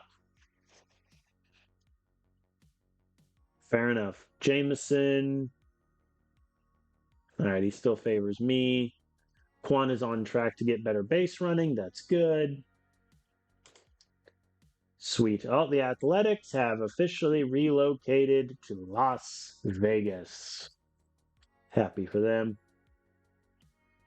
Whoa. All right, let's do this one at a time. Jameson is signed. So he is. Okay, we're at 40. All right, first then, Aaron Shunk, Wave and DFA. Who was the Christian Mena? Christian Mena could get picked up. Do I care if it gets picked up? No, I don't. We'll waive in DFA Christian Mena. And then I trade Will Klein. That gets me another.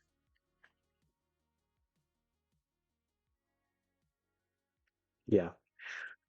Okay, Guzman also favors. Sweet. All right, Luis De Leon is frustrated. Well, why?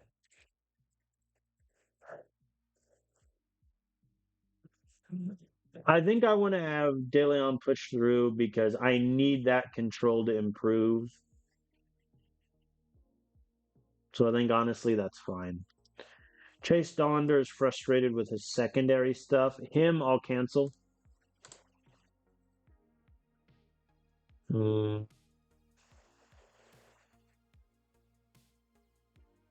You know what? No. Donder, you got this. Herrera, I'm not canceling. There's no reason to. He's a 23-year-old prospect. If it works, it works. If it doesn't, it doesn't.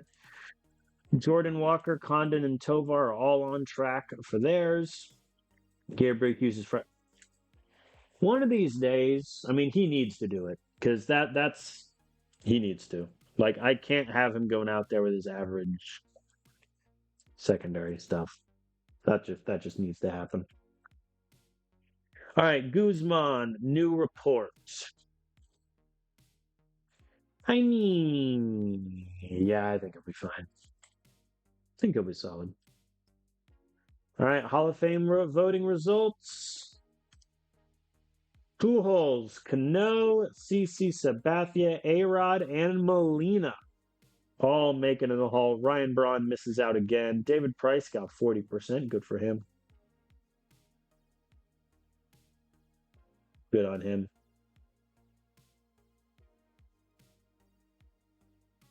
Dustin Pedroia only getting 7.7 is interesting. I mean, there was a genuine 4 or 5 year stretch there where Dustin Pedroia was the second baseman in baseball. All right, we got both. All right, Nunez comes in, I think, immediately in terms of potential, like one of the best pitchers in our organization. Hilariously, even though he's about to be 18, he's already like solid. Like if I put him in single A, he could maybe be like average. Like Nunez is great. I mean, there's a potential he gets 90 stuff. Even if the control ends up as like a 40 instead of a 50, I mean, come on. Come on. So Nunez is in. Carlos Guzman also signed, 16 years old. I think defensively, he's obviously terrifying. But he's going to hit for power. Contact could be there. I think that's worth the shot. We signed them both without needing to renegotiate. So I currently have 800,000 left if I want to go looking.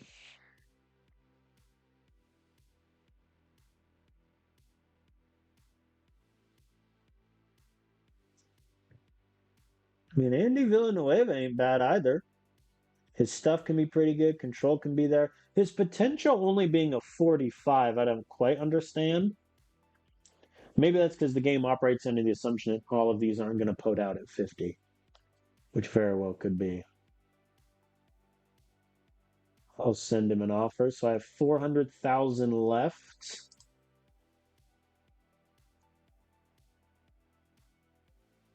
Yeah, that's not going to be enough to get like anyone. 180,000.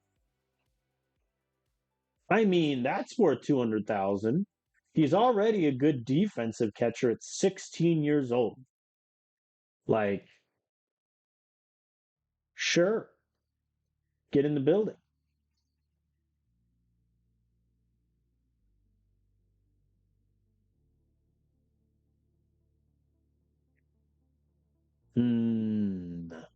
Think of for now.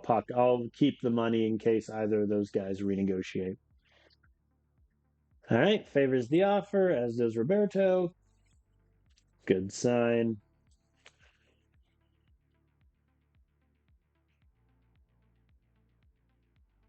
All right, they all cleared waivers. So in that case, Mena goes to AAA. He's just gonna have to hate me. Aaron Chung to AAA also. All right, I think we're gonna need to move some bullpen arms.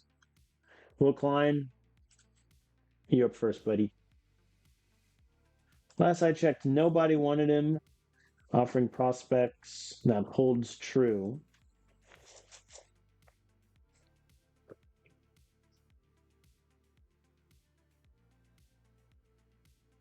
They're paying Jake Rogers how much money?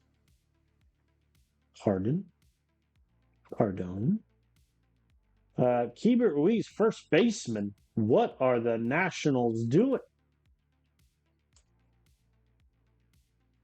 Not the most enticing offers. Honestly, I'll waive in DFA. Because if nobody wants him like in that much trading, I'll just waive in DFA him. Matt Chachik, I want to keep on the 40 man.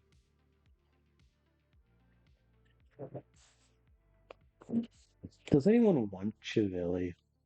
Because I think Chivilli could potentially become a good bullpen arm, but I'm kind of tired of having him for 3 straight years bounce up and down between AAA and the majors. So we have Sosa, we have Martin, which makes Acuna and Amador a bit redundant. Amador just, unfortunately, I don't know if he's ever going to play again after I gave him time in 2025. I'm going to waive in DFA Amador. All right, that should give me, cool. We got 4 spots open on the 40 man. Easy. Did I not add Jameson? Oh, whoops. I didn't add Jameson to the active roster. That could have been bad. Yeah, so I think Jameson is our 3rd middle reliever. So that's our bullpen. Munez to close, Halverson, Vodnik, setup men, Jameson, Zerpa, Aiken, middle relief, Donder, Molina, long relief. And then Chivilli, Chachik, and Will Klein can be like our AAA great bullpen guys. Herrera's there also. Both Herrera's, technically. The overall fan interest decreases noticeably. I'm sorry. Your loyalty to me is already minimal, and I just won the World Series. I don't want to hear anything from you all.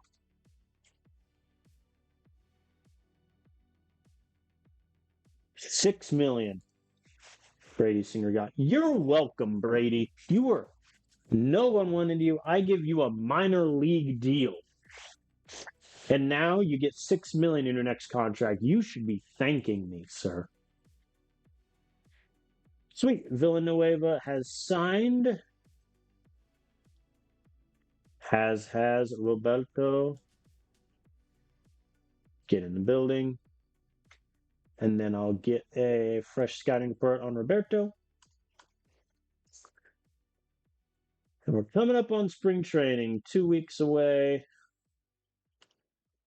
I think at this point I'll just advance the week and see if I get yelled at. Ooh, Bautista to the Rangers. How much they pay him? Yeah, that's identical to the extension he wanted with us. 3 years, 86. Good luck. Man, I had Bautista for like $5 million. That's crazy. Oh boy. Yep, they all cleared waivers. All right.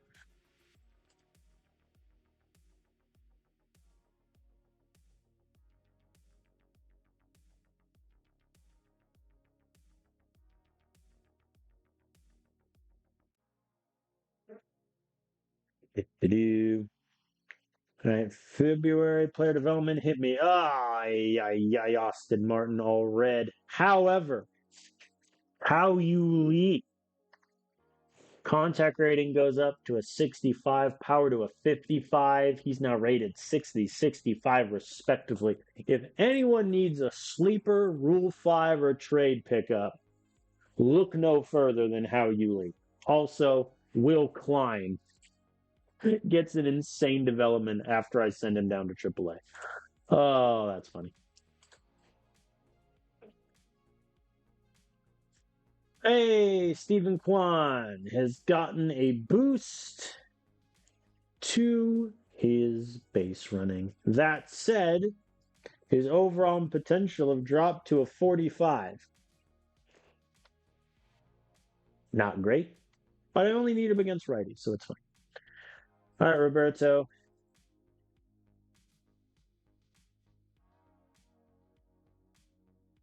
Yeah, identical numbers to when we signed him. I mean, yeah, look, he's already great defensively at 16. So if this is the worst he's going to be defensively, I think you take that and run. Offensively, odds are he's just going to be average to maybe slightly above average, but and that's pretty good. All right, coming up on spring training. When are they done? How are you guys frustrated? I'm going to yell at them. Oh, Dollander's struggling. It's fine. It's fine. It's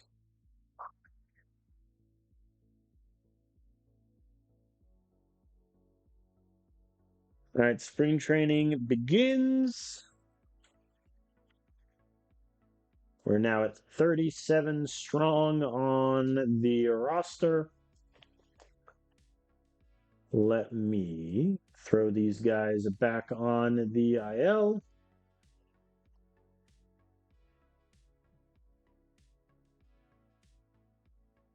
All right. Our 40 man is now at 35. All right. I'm going to sim through spring training, and the only hope no injuries. That's just what we're hoping for, and then I'll look at all the stats at the end. Please, no injuries. Last year, we had 2 season ending injuries in spring training. If that happens again this year, I'm going to cry. No, Brody Brecht. Hamstring soreness. I am not going to chance it. Go to the 15 IL. Hamstring? I ain't chasing that. We just saw Kerry Carpenter in real life tweak his hamstring going to third for crying out loud. No, Molina, we're dropping like flies.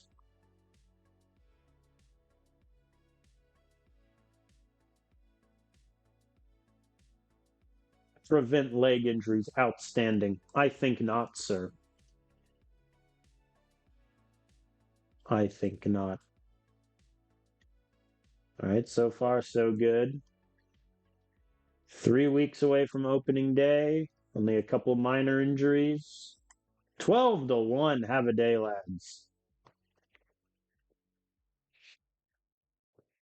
All right, going into March.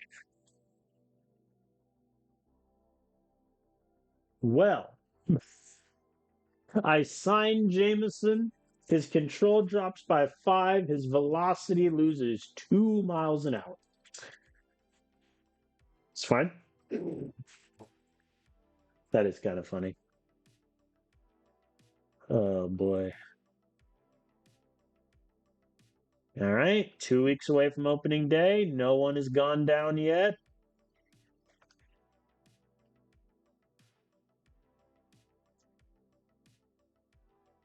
All right, Brody Brecht is back. Bobby Miller, dead arm a week, and Brody Brecht just got injured again. His injury rating is going to be correct. Guy, he just can't pitch. Oh, boy.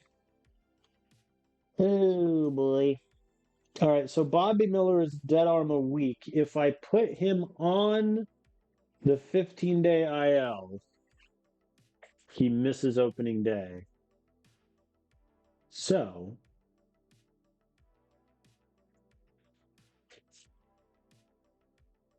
Brody.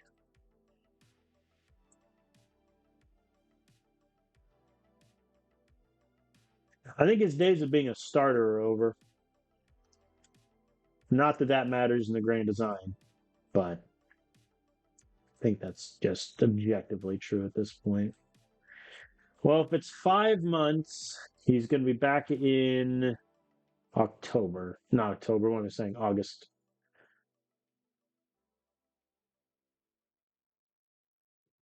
Okay, no improvement for De Leon, Dollander, or Herrera, or Hughes. My pitchers go 0 for 4.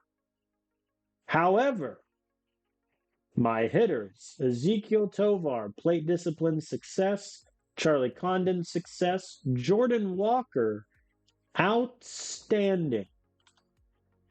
Well done, sir. Very nice.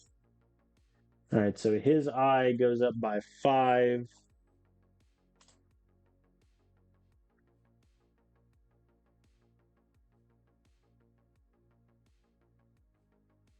Condon, his avoid K has potential to increase by 5, and then Tovar. Ooh, Tovar's avoid K has potential to go up by 10. I'll take that. The fact that I went 0 for 4 on my pitchers is very sad, though. But none of them got worse. Molina again. Quit injuring my players. That said, 1 week he'll be back for opening day. So it's okay. All right, I think we have 4 games left. Cole Carrig is out a week. Oh no, Yankiel Fernandez is hurt again. No, not like this. Not like this. I cannot deal with this man getting hurt again. I can't do it. Cole Carrig, I'm going to be honest, you're just going to play through it for like the 2 remaining spring training games left. If Yankiel Fernandez is out for months, I'm going to cry.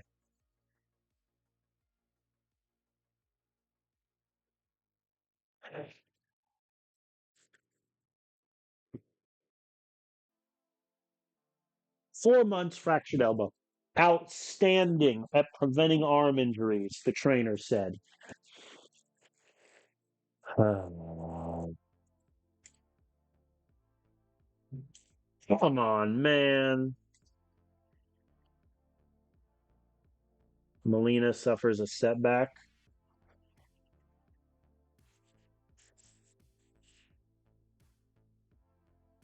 I'm putting Molina on the 15-day IL. It'll be retroactive to 3 days ago, so it won't be that bad, but at least now I know. This poor man. Uh, that's annoying. Well, here's a very simple question. Any break glass in case of emergency outfielders? Anyone want to come on down still? Sam Hilliard. Listen, buddy, let's run it back. Really? No one has signed Wensil Perez? I'll sign Wensil Perez to a minor league deal. Are you kidding me? Get in the bit. Wait. Oh my God, he never played with the Tigers. This entire save, he has never played with the Tigers.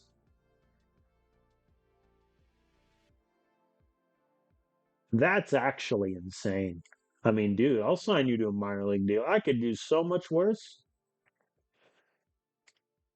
TJ Hill is available. Should I bring him back? Actually, you know what, buddy? Come back. I feel bad about letting you walk in minor league free agency. Come back. I could get Dylan Carlson for nothing. Because right now, the issue I have is I am now out of backup outfielders unless I just want to give Joe Lampy the playing time.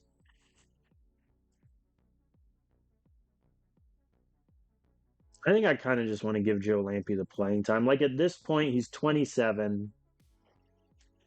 He has just over 100 games played in AAA. I think I'm just going to give him the time.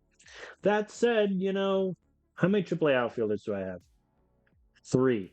Listen, Dylan, come on down. Minor league deal. If we get him and Wenzel Perez in the building, we're cooking.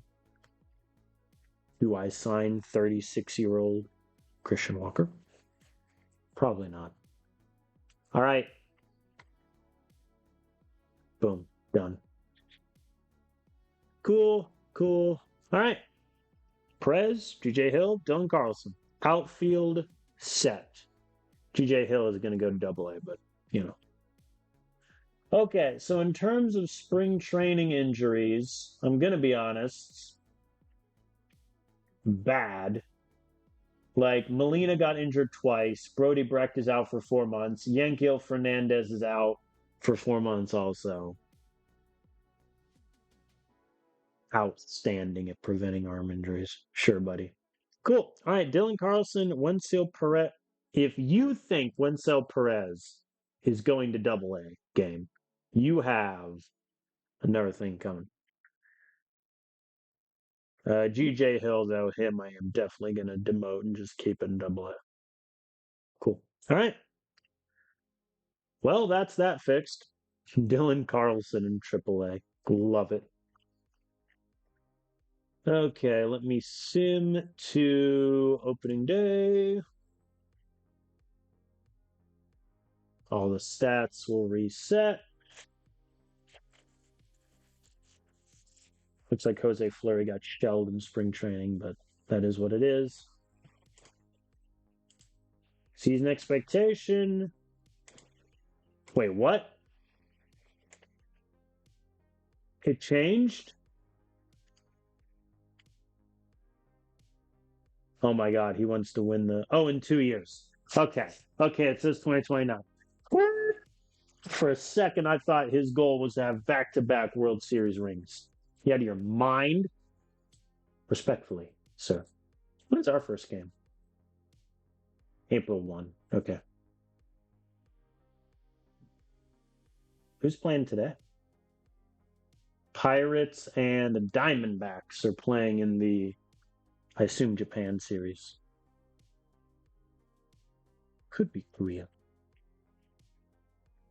Pirates go 2-0. We'll take that. The Diamondbacks already at the bottom of our division.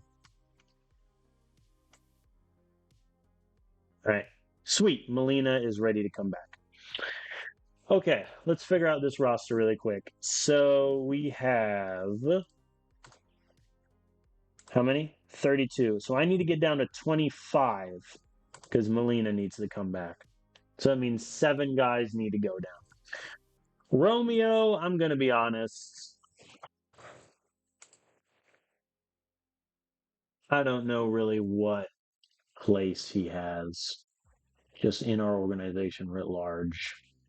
It needs to be found out sooner rather than later. Acuna, who's going to AAA, he's out of option years. No, I assume no one's going to claim him because no one claimed him last time. So that gives me Martin and Sosa as backups. Jeff Criswell, who, yes, is still on the Rockies despite the fact I have yet to play him at all. It's fine. He still has option years, which is kind of hilarious. James Gonzalez. Oh, shit, he's out of option years. Yep. All right, we're banking on him clearing waivers. I have a fear that someone will pick him up, but that's okay. Okay. Bullpen.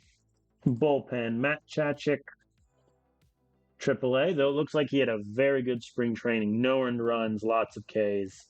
That's good for him. Need to make sure the AI doesn't do anything silly. Wellington Herrera. Looks like he did well in AAA. In spring training. Chivili also did well. I think the good part of our bullpen is that we have a lot of guys in AAA ready to rock and roll, which that was not true in the seasons past. It's like Will Klein should probably be up here. All right, we're at 25. I can call Molina back for 26 as a long reliever. I am going to reset fatigue on everyone, just so that the guys that played in the international series can play here. But now here's a question. Do I want both Martin and Sosa?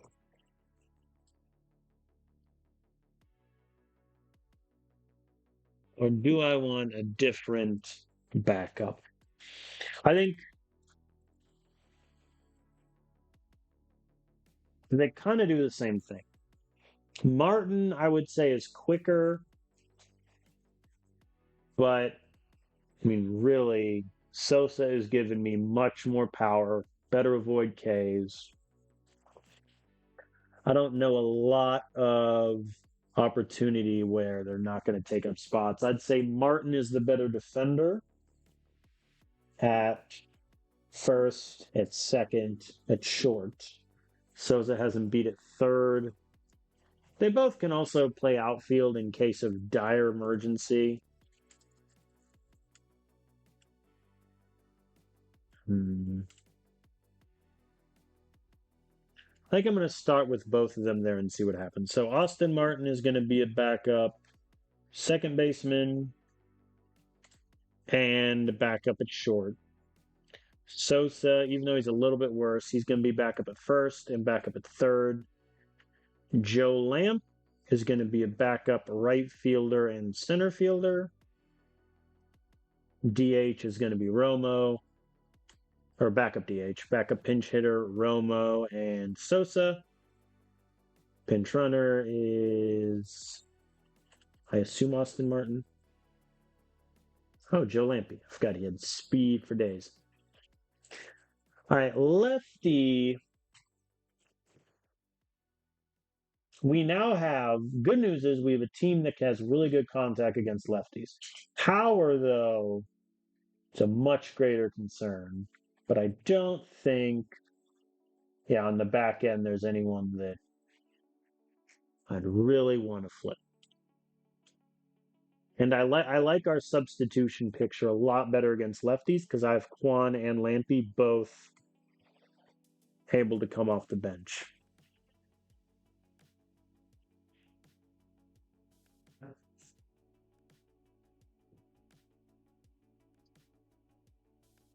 I like that bit better. Let me move Souza third. And this can all stay the same.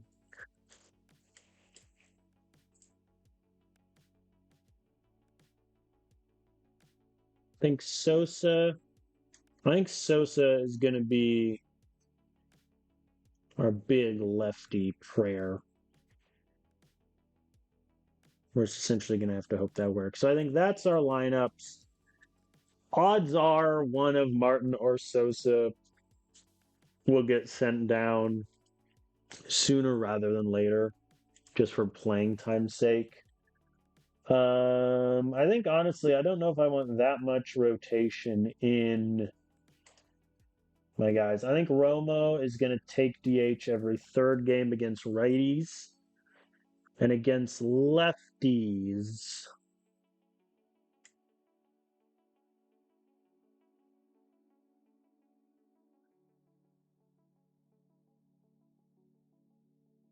Yeah, How Yuli did really good against lefties last year. I think we're okay there. Pitching staff, I mean, it was pretty set in stone. De Leon, Hughes, Arrighetti, Miller, Fleury is our rotation. I think Fleury is the big sort of question mark, but he's already 26. He has 30 starts in AAA. We need to get him opportunity now. Munoz to close. Halverson, Vodnik, we know are solid. Dre Jameson, it's unfortunate that right after I sign him, his velocity dips by 2 miles an hour. But we'll see. He's making 1.2 million, so if it doesn't work out, that's fine. Keegan Aiken isn't going to be our closer, which that is what it is. Keegan Aiken did complain last year about not starting, but realistically, I mean, he's not going to start. He's a reliever for us. Serpa, Dollander in long relief. I'm interested to see how it goes. I think his stamina is just too low for me to try starting him. We saw what happened with Chris Bubic last season. Let me do a former Rocky free agent check-in. Where did Seth Romero end up? AAA, he signed to the Orioles, 1.3 million with a 30-day opt-out. All right, not too bad. Taglia signed to the Giants with a similar deal. Man, that's rough. That's rough. In arbitration, I think he was going to make, I think like 5 million, 6 million. Now he's a minor league free. That hurts. That hurts me. What about Estrada? Houston Astros, 2-year, 18.8. Nice, Estrada. Good on you. Good on you. So I guess in the 50-game tryout he had, they saw something there. Interesting they didn't try to sign him before free agency, but what do I know? Oswaldo Cabrera goes to the Orioles. 2.68 million for him. There is that list. All right, so looking at the team going into the season, 19th ranked catcher in Hunter Goodman. Don't ask me how that makes sense. The man hit 36 home runs, whatever. Condon, 15th at first base. Hao Lee, 10th at second base. Bregman, 14th at third. Tovar, 8th at short. Cole Carrick, 19 at left. So he is our better left fielder over Stephen Kwan. Brenton Doyle, 14th center field. Jordan Walker, 15th at right. So overall, I would say pretty good. I'd like to see a couple more in the top 10 rather than the mid-teens. Luis De Leon, 11th starter. Keegan Aiken, 18th reliever. And Munoz, 7th at closer. So bullpen's about the same as it was last year. Chemistry, we have no issues now because Bautista, obviously, we traded last year. We have one captain and 3 leaders. I'll take that spread. In terms of finances, we have 19 million for extensions, which is good because we have a lot of upcoming free agents. Chris Bryant still didn't retire. This man is killing me. Though I respect that the Yankees put him out there for 141 games last year. So we're still on the hook for Chris Bryant's money. Michael King, who obviously is currently injured until like July, we're still paying $10 million. Christian Mena's a free agent. Keegan Aiken's a free agent. James Gonzalez, Aaron Chunk, Zerpa. I think the big two from here is Keegan Aiken, and if we want to give him one more year, and then Zerpa, who we're going to extend. It's just a question of how much is it going to cost. Munoz is now our most expensive player, $22 million. Bregman's making 20. Stephen Kwan is making 16, despite the fact that he regressed in the offseason and he's not starting against lefties. That's a pretty penny. Other than that, I mean, we're pretty cheap, but we kind of have to be. Hunter Goodman has one arbitration year left. So does Bobby Miller. So does Molina. Vodnik. Like, next year and the year after that is going to be when a lot of these guys in their mid-20s start asking for coin. And so we will cross that bridge when we get to it. But I am going to end the video there. And next will be the start of the 2028 season. Special thanks to Smiley Face Jane on Twitch for raiding with their viewers. Thank you all for that. For those of you that came in on the raid, please hit that follow button. Really helps out. If you are able to subscribe also, feel free to do so, especially with the free Prime sub that everyone gets every month. Thank you all for watching. There will be another stream tomorrow where we will start the 2028 season and attempt to defend our title as World Series champions. But I thank you all for watching. See you next time.